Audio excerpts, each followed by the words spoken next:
Bueno, Osito, sigamos nuestro camino. Y como seguimos en la línea 5, tenemos que hacer otra parada. Y ojo, porque esta línea tiene muchas paradas interesantes. Esta en la que vamos a bajar se llama Monumentale. Y como hoy andas conmigo, te invito a conocer esta parada de metro, que es muy especial porque es un lugar fuera de lo común. Vámonos, Osito, que esto se va a poner bueno. Osito, antes que se me olvide, aquí el boleto de metro tienes que pasarlo al entrar y también al salir, porque si no, no sales. Así que tú y yo hoy sí salimos, ¿eh? No te me quedes, ¿o qué? ¿Quieres quedarte a vivir aquí abajo? Espero que no. Y listo, ya estamos afuera. Mira nada más eso. ¿A poco no parece una catedral o una iglesia? Es imponente, ¿no te parece? Pero sorpresa, esto es el cementerio monumental de Milán. Sí, estamos por visitar un cementerio, pero no te me espantes, que no te voy a dejar aquí. Espérate que este no es cualquier cementerio. Cuando lo construyeron en 1866, esto estaba lejísimos de la ciudad y ahora pues ya quedó casi en el centro. Como todo, es tan grande que parece una ciudad, solo que aquí nadie habla. Puede que sí sea un lugar que te guste, porque a ti no te gusta mucho hablar, que digamos. Y aquí nadie interrumpe, nadie grita. La paz que no encuentras en el metro en las horas pico, la puedes encontrar aquí, porque la verdad, todo es muy silencioso. Pero pasamos a los datos importantes.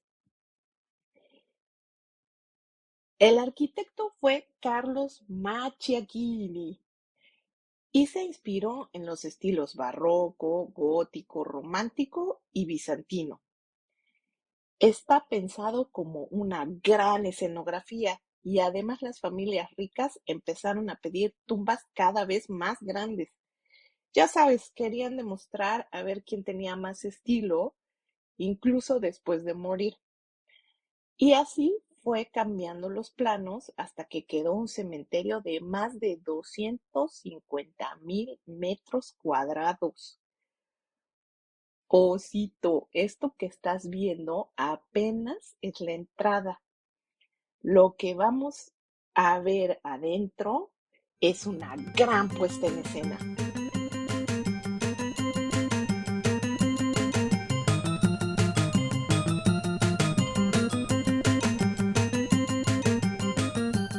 Y ahora sí, Osito, estamos por entrar al Famedio.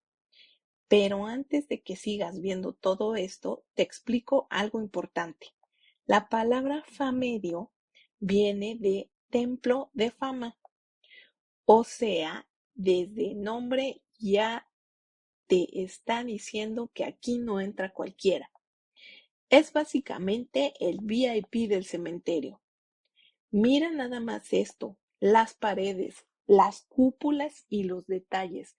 Todo está pensado para que voltees hacia arriba y te sientas chiquitita, como diciendo, compórtate que aquí está la gente más importante.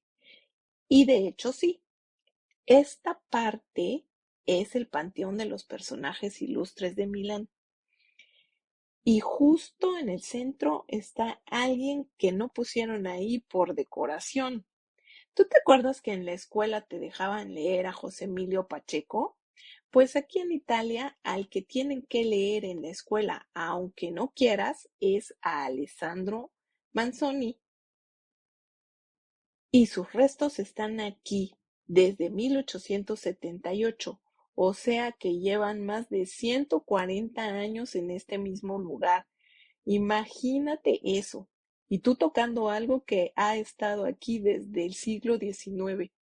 Y además no está en cualquier esquina, está justo en el centro para decir que este señor no solo hizo historia, es historia.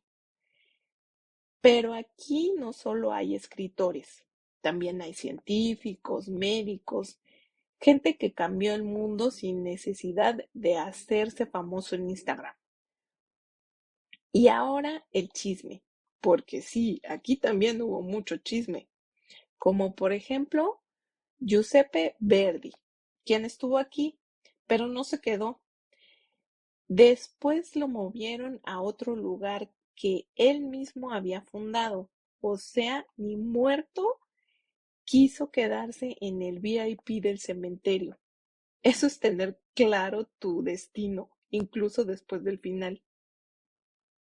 Y ahora déjame platicarte de algo que me llamó mucho la atención, y es que este lugar no siempre fue como lo vemos ahora, porque si bien empezó en el siglo XIX con figuras como Alessandro Manzoni, tuvo que pasar muchísimo tiempo antes de que dejaran de ser solo hombres los que podían estar aquí.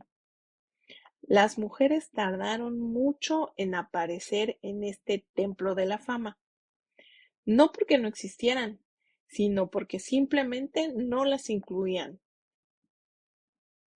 Fue ya mucho después, con el paso de los años, que empezaron a reconocer también a las mujeres que marcaron la cultura y la historia. Por ejemplo, Alda Merini o Carla Franchi, que es un caso mucho más reciente. O sea que este lugar también cuenta otra historia, Osito. No solo quién fue importante, sino desde cuándo decidieron que alguien merecía ser recordado. Porque al parecer no solo tenías que ser importante, también ayudaba bastante haber nacido hombre. Pero sin rencores, ¿eh? Porque todos sabemos que sin nosotras ustedes no son nada.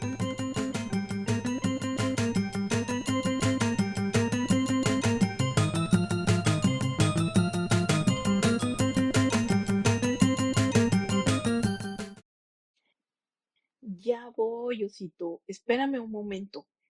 Quiero echar un vistazo de este lado antes de ir para allá. Sí, sí, ya vamos. Sabía que este lugar te iba a gustar, pero recuerda que no tenemos mucho tiempo. Y como ya te dije, aquí todo es espectáculo y simbolismo. Estamos pasando por una parte muy importante del cementerio monumental de Milán, pero hoy no nos vamos a detener, porque este lugar no se explica rápido, se escucha. Aunque todo esté hecho de piedra, mármol y bronce, aquí todo está contando algo. Y para entenderlo hay que venir con tiempo. Hoy no es ese día. Así que sigamos caminando. Te voy a enseñar algunas tumbas rápidamente.